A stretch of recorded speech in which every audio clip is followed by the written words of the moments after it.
Hai semuanya, Assalamualaikum warahmatullahi wabarakatuh. Ketemu lagi sama aku Hanifa. Apa kabar guys? Baik-baik aja kan? Semoga sehat selalu, bahagia selalu ya.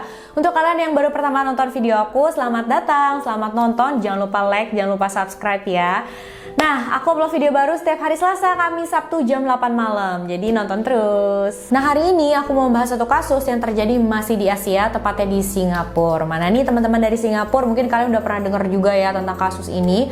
Karena kasusnya juga lumayan terkenal sih. Ini kasus yang lumayan twisted ya menurut aku, terjadi pada tahun 2000-an, masih ada hubungannya dengan cinta, uang, keserakahan, tapi pelakunya itu ya licik banget. Jadi dia tuh manfaatin orang lain yang lebih gampang untuk dimanipulasi untuk melakukan pekerjaan kotornya. Jadi dia nggak mau ngotorin tangannya sendiri. Nah, kira-kira polisi sana tuh bisa nggak sih akhirnya menangkap pelaku, nemuin bukti-buktinya? Langsung aja yuk kita bahas.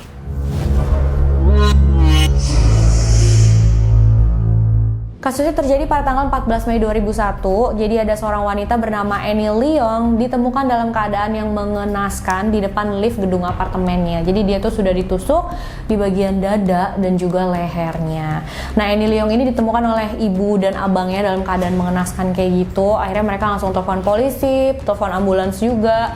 Ambulans datang ke sana, Annie Leong dibawa ke rumah sakit. Tapi sayangnya dia nggak bisa bertahan teman-teman. Keesokan harinya dia dinyatakan meninggal dunia. Annie Leong meninggalkan seorang suami dan seorang anak perempuan yang baru berumur 4 tahun. Jadi masih kecil banget. Kasihan ya udah harus kehilangan ibunya. Polisi langsung melakukan investigasi, langsung memeriksa tempat kejadian gitu ya. Tapi sayangnya mereka nggak bisa menemukan bukti dan petunjuk yang banyak dari tempat kejadian. Mereka cuma menemukan ada selembar kertas koran yang diduga sama polisi itu digunakan pelaku untuk membungkus pisau yang digunakan untuk membunuh Annie. Selain itu pastinya tim investigasi juga menyelidiki kehidupannya Annie Leong ini. Kira-kira siapa sih orang yang mau mencelakai dia? Apakah orang yang kenal sama dia? Dan pastinya polisi bertanya-tanya dulu sama orang-orang terdekatnya Annie Leong gitu ya. Dan pertama mereka tanya ke keluarga, habis itu ke suaminya juga. Nah, polisi saat itu sempat curiga nih sama suaminya Annie Leong karena gelagatnya nih suami ya itu rada-rada mencurigakan teman-teman. Suaminya Annie Leong itu adalah seorang pria yang bernama Anthony Leung. Nah, Anthony ini saat diinterview sama polisi dia tuh menunjukkan sikap yang mencurigakan banget karena dia tuh nggak kooperatif, dia nggak mau kerja sama dengan polisi, malahan kayak agresif gitu loh. Dia kayak menjaga dirinya banget supaya nggak disalahin. Jadi menurut tim investigasi, menurut petugas itu hal yang mencurigakan teman-teman. Karena biasanya kalau ada seseorang yang kehilangan suami atau istrinya ya sikapnya nggak begitu. Pasti mereka mau lah bekerja sama dengan polisi. Mereka mau melakukan apapun, kasih informasi apapun, asalkan pelakunya itu bisa ditemukan dan bisa diadili gitu loh. Tapi Anthony itu enggak, dia malahan lebih sibuk ngejaga dirinya supaya dirinya tuh nggak disalahin. Dia enggak aku nggak ada hubungannya sama meninggalnya istriku segala macam, dia kasih alibi lah segala macam kayak gitu. Jadi ya polisi saat itu sudah mulai curiga nih sama suaminya Annie ini. Tapi karena emang mereka belum punya cukup bukti, ya pastinya mereka nggak bisa melakukan apa-apa dulu ya. Saat pemakamannya Annie dilaksanakan, tim investigasi juga kayak merhatiin si Anthony ini banget gitu, gimana ekspresinya dia. Dan ternyata ekspresinya Anthony pas lagi di pemakaman tuh bener-bener sedih dan hancur banget. Dia nangis-nangis, beneran nangis. Dia nangis sambil peluk-pelukin peti mati istrinya itu gitu loh. Terus juga kan berita tentang meninggalnya Annie ini sudah menjadi perhatian publik dan media ya. Jadi banyak reporter yang datang ke sana untuk mewawancarai Anthony. Di salah satu wawancaranya si Anthony ini ditanya gitu kan, menurut kamu istri kamu tuh orangnya kayak apa sih? Kalau kamu bisa menggambarkan dia tuh seperti apa orangnya gitu. Terus Anthony jawab seperti ini, istriku tuh jauh berbeda dengan aku. Aku orang yang arogan, perhitungan dan menjengkelkan. Pokoknya orang yang sulit untuk disukai. Sedangkan istriku adalah orang yang hangat, ramah, dan sangat mudah disukai. Anthony bilang gitu. Bahkan Anthony tuh mengumpamakan kalau dirinya itu adalah iblis dan istrinya itu adalah angel atau malaikat. Dan kalian tau gak, Anthony itu juga ngomong katanya dia itu mengaku ya kalau dia sudah pernah selingkuh beberapa kali dari istrinya. Dan dia menyesal katanya sudah menjadi suami yang buruk untuk istrinya. Tapi bisa jadi juga itu cuma aktingnya Anthony aja ya teman-teman. Makanya tim investigasi itu menyelidiki Anthony lebih dalam lagi. Dan pada saat itulah mereka tahu kalau hubungan rumah tangga antara Anthony dan Annie itu memang sedang diambang banget. Mereka itu sedang dalam proses perceraian. Langsung nambah lagi deh kecurigaannya polisi kan. Akhirnya tim investigasi minta izin ke Anthony untuk periksa apartemennya, dan diizinin tuh sama Anthony. Ya udah Pak, periksa aja gitu kan. Mungkin dia pikir nggak bakal ditemuin apa-apa kan. Akhirnya polisi masuklah ke dalam apartemennya Anthony, periksa semua di dalamnya, dan ternyata di sana mereka menemukan sebuah koran yang salah satu lembarnya itu sudah robek, udah nggak ada ya teman-teman.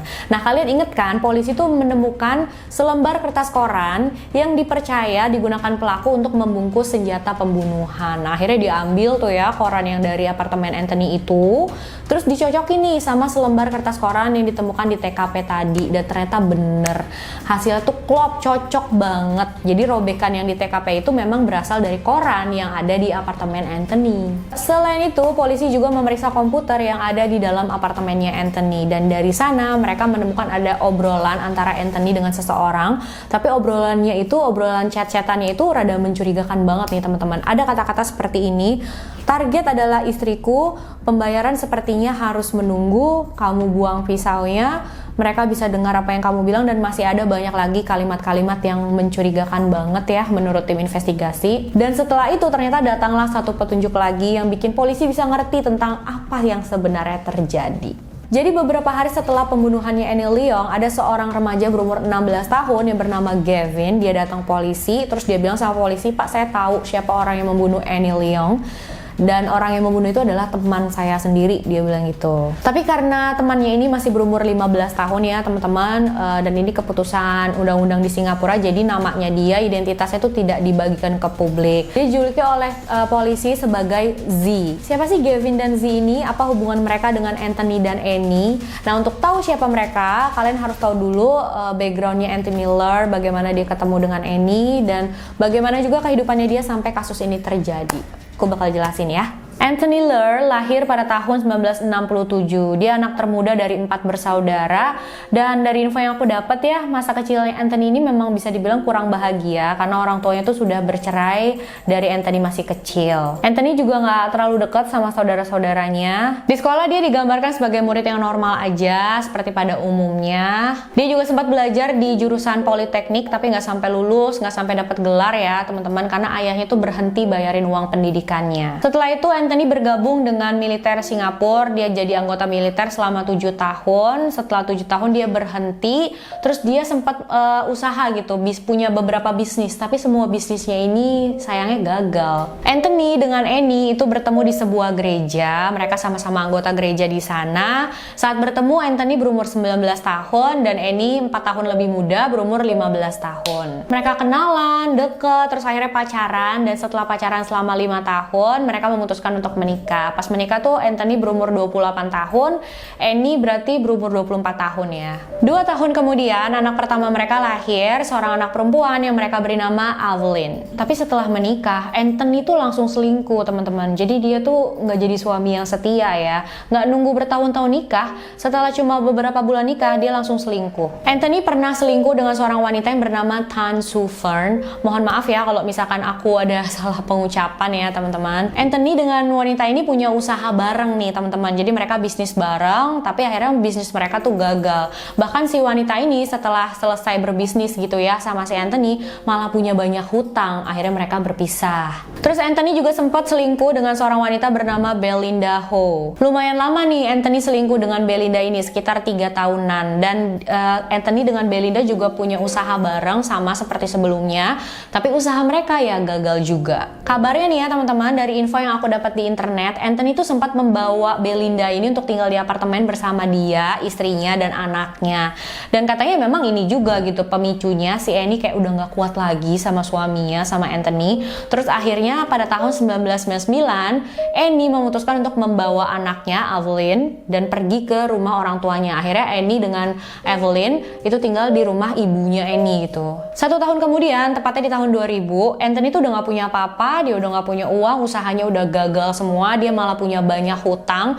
Dia tuh depresi banget sampai dia berusaha untuk bunuh diri, teman-teman. Jadi dia tuh minum pil dalam dosis yang sangat banyak, tapi usaha bunuh dirinya ini gagal juga. Nah, pas Anthony dirawat di rumah sakit karena usaha bunuh diri yang gagal ini, si Annie tuh ngunjungin Anthony, teman-teman. Dia nemenin Anthony, ngurusin Anthony juga, bawain pakaian lah, segala macem ya, pokoknya kayak diurusin gitulah. Mungkin si Annie juga kasihan ya ngelihat ya masih jadi suaminya walaupun sudah begitu kan, cuma masih suaminya jadi masih diurusin gitu kan sama Annie. Nah, Anthony tuh saat itu udah kayak seneng banget nih, dia berasa wah kayaknya rumah tangganya udah bisa baik lagi, kembali seperti semula. Tapi ya beda, yang di pikiran Anthony mungkin begitu, tapi di pikiran Annie nggak kayak gitu. Dia sama sekali nggak punya niat untuk balik lagi sama Anthony. Dia tahu Anthony udah kayak gitu ya, udah nggak mungkin berubah. Jadi Annie ini cuma pengen bantuin Anthony aja, kasihan lah lagi masa-masa terpuruk gitu ya, udah dia bantuin. Tapi dia tahu dia nggak bakalan ya bawa anaknya ke pria seperti itu yang nggak punya tanggung jawab sama sekali, yang hidupnya nggak stabil begitu ya. Akhirnya di bulan Februari 2001, Annie Leong menggugat cerai suaminya, Anthony Ler. Nah, pada saat kasus pembunuhan pada Annie Leong terjadi, itu mereka lagi menunggu putusan pengadilan tentang hak asuhnya Evelyn jatuh ke tangan Annie atau ke tangan Anthony. Dan selama putusan itu belum keluar, Evelyn itu tinggal bersama Annie. Anthony itu cuma boleh bertemu dengan Evelyn saat weekend aja. Dan kemungkinan besar sih memang pengadilan kayaknya ya bakal kasih hak asuh ke ibunya, ke Annie Leong gitu ya. Karena memang Annie Leong tuh kehidupannya jauh lebih stabil. Yang pertama, jadi dia pas udah pindah dari apartemennya si Anthony itu, tinggal di rumah ibunya, dia tuh sudah cari kerjaan dan dia alhamdulillah sudah dapat kerjaan tetap, teman-teman. Jadi ya dia punya penghasilan yang lumayan bagus untuk bisa menghidupi anaknya Evelyn. Udah gitu dia juga kondisi mentalnya stabil, finansialnya juga udah mencukupi ya. Pokoknya kehidupannya jauh lebih stabil lah dibandingin sama Anthony gitu. Sedangkan Anthony ya uang dia udah nggak ada, hutang di mana-mana gitu kan. Terus dia juga lagi nggak stabil banget, pernah usaha bunuh diri kayak gitu. Nggak mungkin lah pengadilan ngasih hak asuh Evelyn ke dia, pasti kan ke Annie Leong ya. Dan kayaknya si Anthony juga tahu tentang hal ini. Tapi dia juga tahu ya kalau sampai cerai dengan istrinya, banyak juga dia kehilangan. Yang pertama, dia kehilangan hak asuh anaknya. Yang kedua, pasti kan ada harta gono gini nih teman-teman. Nah, si Anthony ini kan udah gak punya harta lagi untuk diberikan ke istrinya. Dia cuma punya apartemen itu, dan pastinya pengadilan bakalan suruh dia jual apartemennya, terus hasilnya itu ya harus dibagi dua sama istrinya kan. Sedangkan Anthony gak mau sampai itu terjadi. Dia orang yang rakus gitu ya, semuanya pengen buat dia kayaknya. Akhirnya dia punya satu rencana yang busuk banget, yang menurut dia itu bisa menjadi solusi. Pada Februari tahun 2001, Anthony mulai mendekati satu grup yang berisi 5 orang pria remaja. Mereka tuh suka nongkrong di dekat apartemennya Anthony. Jadi Anthony tuh deketin mereka, sosok temenan, sosok jadi mentornya mereka gitulah ya.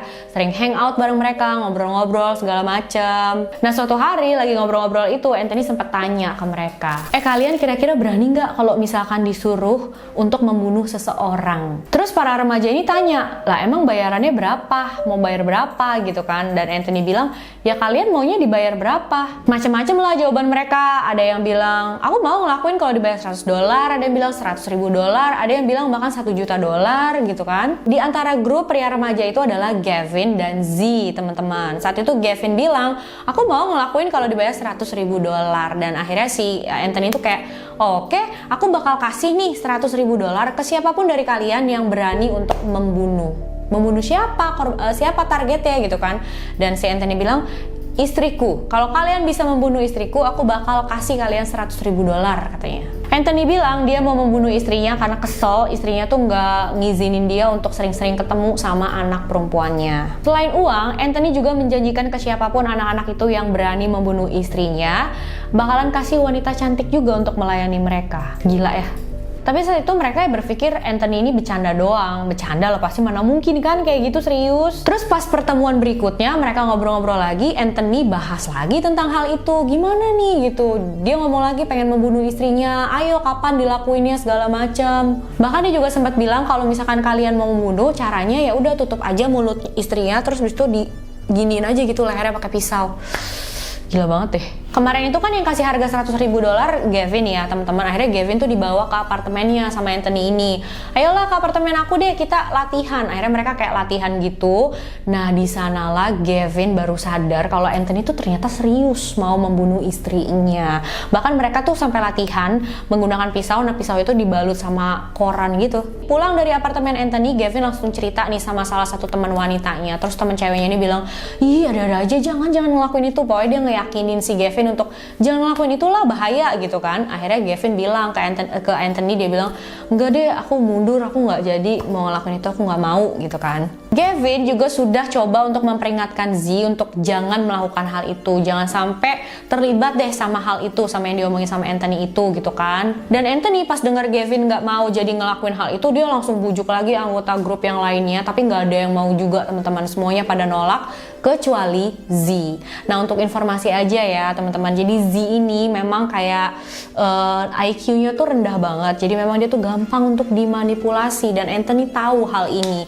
Anthony sudah mengenal Z dari Z umur 10 tahun teman-teman, jadi dia tahu banget ya Z orangnya seperti apa, kalau dia tuh memang mudah dimanipulasi. Dan yang mengenalkan Anthony ke grup anak muda ini juga Z, jadi Z membawa Anthony kenalin ke teman-teman yang lainnya gitu loh. Jadi Z ini yang memang gampang dimanipulasi, dia pemikirannya masih kurang dewasa, nggak seperti umurnya seharusnya gitulah ya bisa dibilang. Akhirnya Anthony panas-panasin Z lah, ayo kamu berani nggak? Pasti kamu nggak berani kan, kamu kan emang nggak seberani si Gavin, kata si Anthony gitu. Panas dong si Z ini. Kedua, Anthony juga mengiming-imingi Z dengan uang teman-teman. Jadi si Anthony tuh bilang, Z kamu bayangin deh, kamu tuh nanti per bulan bakal dapat uang $2.000 selama 4 tahun.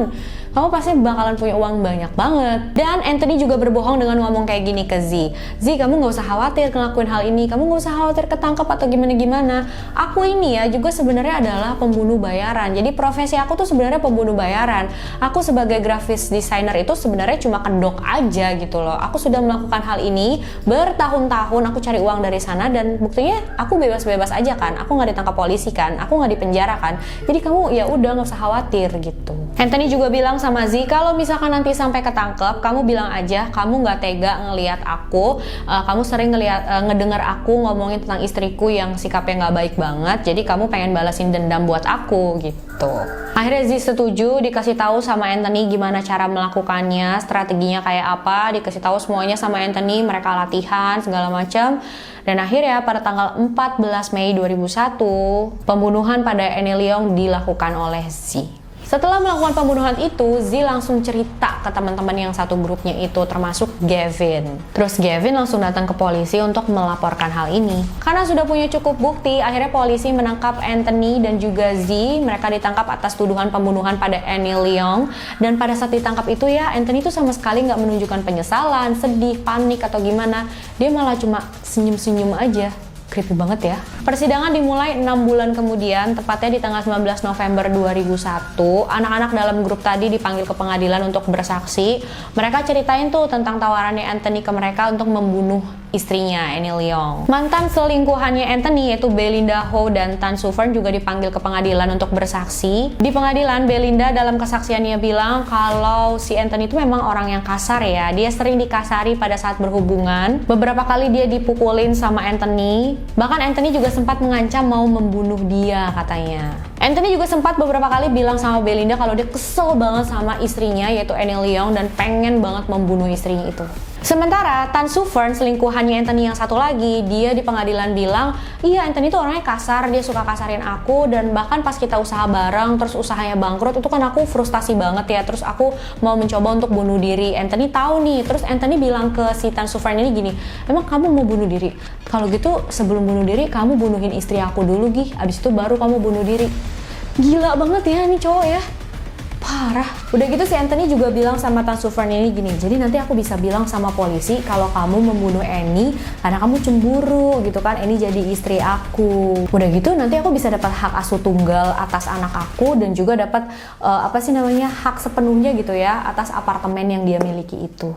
Maruk bener-bener nih orang. Z mengaku bersalah di pengadilan. Dia bilang memang dialah orang yang membunuh Annie Leong. Dan saat ditanya kenapa kamu mau ngelakuin itu, karena dia disuruh sama si Anthony. Dan kenapa dia bisa yakin, karena Anthony bilang ke dia kalau Anthony itu adalah seorang pembunuh bayaran yang sudah melakukan hal seperti ini berulang-ulang kali dan bebas-bebas aja. Jadi ya si Z ini mau aja gitu ngelakuin. Nah, kronologi kejadian pembunuhan pada Annie Leong menurut Z seperti ini ya teman-teman. Jadi ternyata dari tanggal 10 sampai 13 Mei, si Z itu sudah beberapa kali dibawa ke dekat apartemennya Annie itu sama Anthony.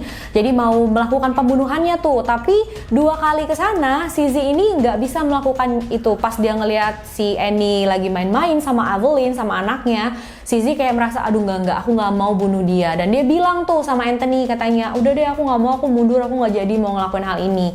Tapi Anthony tuh ngancem si Z, kamu nggak boleh mundur, kalau sampai kamu mundur, kalau kamu nggak bunuh istri aku, kamu yang bakalan aku bunuh, kata Anthony gitu. Dan katanya karena takut, Z akhirnya tetap melakukan hal itu di tanggal 14 Mei. Jadi di tanggal 14 Mei itu Anthony tuh datang ke sana sama Z. Anthony udah bawa dokumen. Jadi alasannya Anthony tuh kesana mau minta Annie untuk menandatangani sebuah dokumen gitu. Nah mereka ketemuan tuh di sebuah taman, Anthony, Annie dan anaknya Evelyn ketemuan di taman itu. Sementara Z deket apartemennya Annie tuh udah nungguin di sana. Nah si Anthony tuh sengaja nggak bawa pulpen teman-teman. Udah tahu mau tanda tangani dokumen ya, tapi dia nggak bawa pulpen. Akhirnya si Annie tuh ya udah bentar deh aku ke apartemen dulu deh ambil pulpen, ntar aku balik lagi.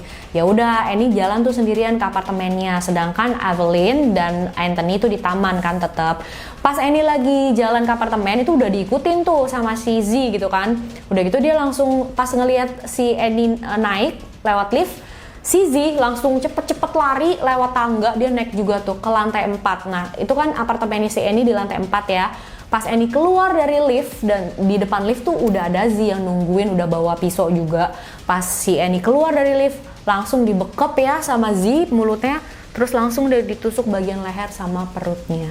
Setelah melakukan hal itu, Z langsung cepet-cepet pergi dari tempat kejadian dan tubuhnya ini itu ditemukan sama abang dan ibunya. Dan yang lebih mirisnya lagi ya teman-teman, yang memilihkan pisau untuk membunuh Annie Leong itu adalah Anthony sendiri. Jadi dia bilang ke Z, nih dia nih pisaunya Z, karena pisaunya itu harus cukup kecil untuk bisa disembunyikan, harus cukup tajam untuk bisa menusuk, dan harus cukup panjang untuk bisa menembus ke jantung.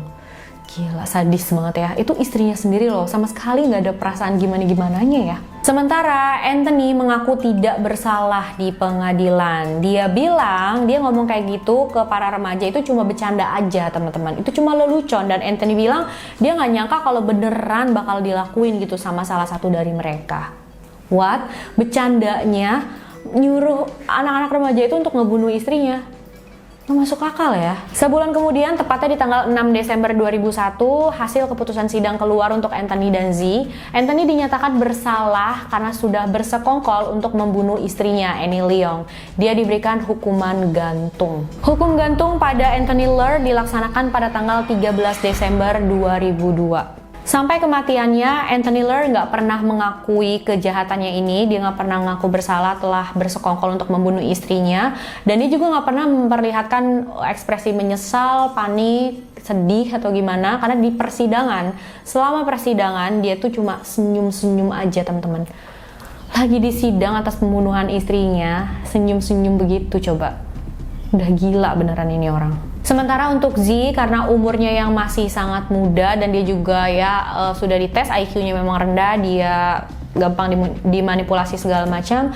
Jadi ya dia itu ditahan dalam waktu yang tidak ditentukan atas keputusan presiden.